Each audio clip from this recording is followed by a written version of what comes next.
රජතුමනි, ඔබට මහසෑය කළ හැකි සීමාව මෙයයි. ඔබේ කටයුතු ආරම්භ කරන්න.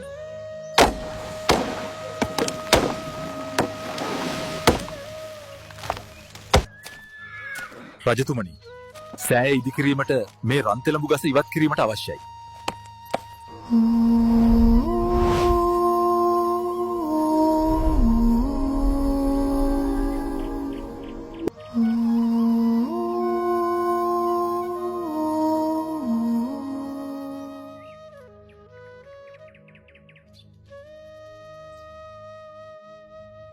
මහරජ, මේ ගස කැපීමට මා විරුද්ධය.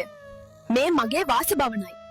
ඔබේ කටයුත්තට වෙනත් ස්ථානයක් තෝරා ගන්න. දේවතාවිය, අපි මේ කරන්නේ සම්බුද්ධ ශාසනයට උතුම් සේවයක්. ඔබ අපට ඉඩ දෙන්න. හොඳයි. මා වෙනුවෙන් යමක් ඔබට කළ හැකිද? මොකද්ද ඔබගේ ඉල්ලීම? එහෙනම් මහරජ, මගේ නම ස්වර්ණමාලී.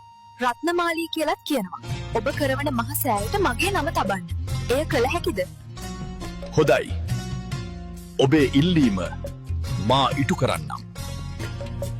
ඔබේ නමින් සෑය බඳින් විමානයෙන් බසිනු මැනවේ ස්වර්ණමාලියේ රූපර ස්වර්ණමාලියේ